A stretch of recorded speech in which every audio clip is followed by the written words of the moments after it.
A couple of years ago, my friend Megan Flatt woke up with a start. She was upstairs in bed, it was the middle of the night, and her dog started barking maniacally downstairs. And she and her husband ran downstairs to figure out what was happening. They flipped on the lights, and sitting there in the middle of their kitchen was a raccoon. The raccoon had followed their dog in through the dog door, and now was raiding their pantry, eating all of their pretzels. Now, you can imagine the feeling of waking up to a wild animal in your house.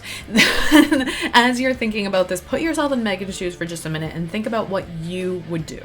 Would you go back to bed? Would you go sit on the couch and go to Facebook and wait until a Facebook ad shows up about pest control? No, probably not. There's a freaking raccoon in your kitchen. You would probably do what Megan did, which is pull out your phone, go to Google, and Google something like, "There's a raccoon in my kitchen, what do I do?" Maybe you would search for something like, "Can I remove a raccoon from my kitchen?" Or, "How do I know if a raccoon is rabid?" Or, "What do I do if a raccoon gets into my house?" The searches that she would look for in that moment would be very specific to an urgent situation that is happening in her home. Going and waiting for somebody to find her and tell her the solution is not an option. She has to figure out in that moment, make a split-second decision about whether or not she can extract the raccoon or if she needs to call animal control immediately. Now, she also didn't look for how much does a typical raccoon weigh or what is the life cycle of a raccoon, right? It wasn't just a generic search about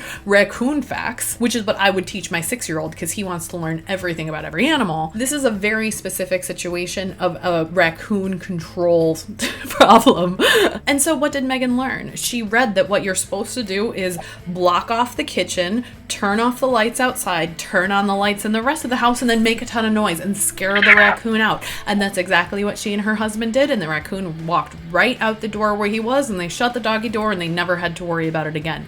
But in that moment, they had an urgent choice that they had to make, and they went to Google to figure out the solution that would work for them. These same kinds of problems are happening for your clients all the time. Probably they're not actually getting raccoons in their kitchen, and unless you are a pest control company, you may not need to create content around rabid raccoons, but there are specific problems that are driving your ideal clients to Google. So in this video, I'm going to be talking about how to find those urgent problems people are having and create content that answers their questions in those split-second decisions.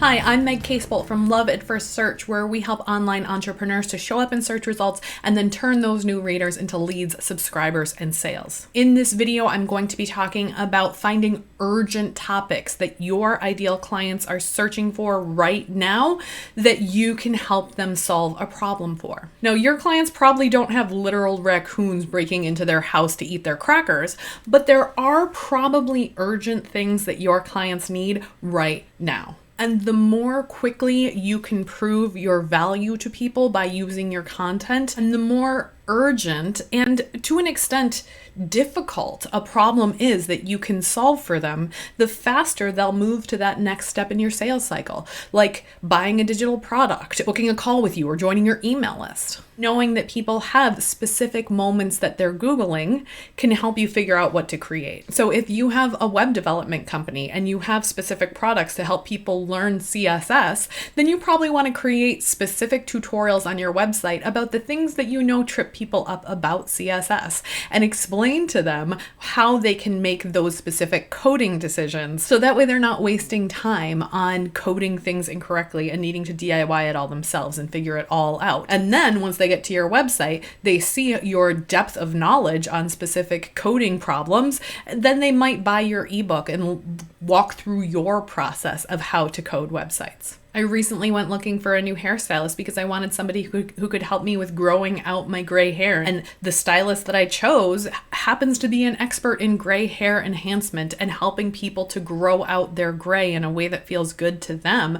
And the content on her website answered all of my questions, so I could just go on and book a consultation with her and get started working with her without needing to waste a lot of time on different phone calls and being convinced by her in person. I had everything I needed to be able to make that appointment right there on her website. Often I also work with coaches who struggle with this because they are so accustomed to talking like a coach. They've been through a lot of training to become a coach, and the things that their clients come to feel a little bit intangible. So when I see a coach's website, it will often say things like, how do you become unstuck? And how do you feel fulfilled? And those are both important outcomes, but they're not necessarily the things that people need right this second. So instead of focusing on these big picture coaching jargon about how to unblock your money mindset, instead think about, how do I stop spending money all the time? Or how do I feel more confident? Or how do I stop my anxiety to help me sleep better at night? Think about the specific moments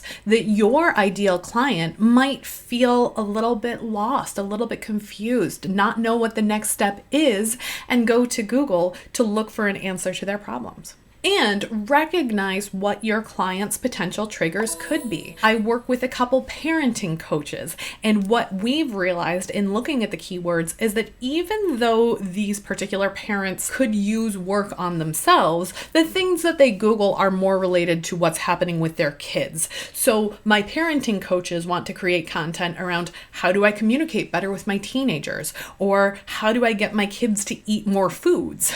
And then once those parenting coaches have gotten people in with those kid-centric problems, then they can talk about how you can be a better parent by opening dialogue with your kids and being a better listener as a parent, or how to create appropriate boundaries for your child so that way they feel safe and attached to you, and you don't need to necessarily worry about every single bite that happens on their plate. But recognizing that the parents are searching for things that are related to their kids, not necessarily things related to their own parenting style. So as you're thinking about what content you want to create for the clients that you're trying to attract, think about, what are the raccoons in their kitchens? What are the things that get under their skin? What are the things that might bother them? What are the things that they go to Google and search for because they're not sure who to turn to next? Some of them might be very simple, tangible things like this one happened to me. My basement has 2 inches of water in it. What the heck do I do now?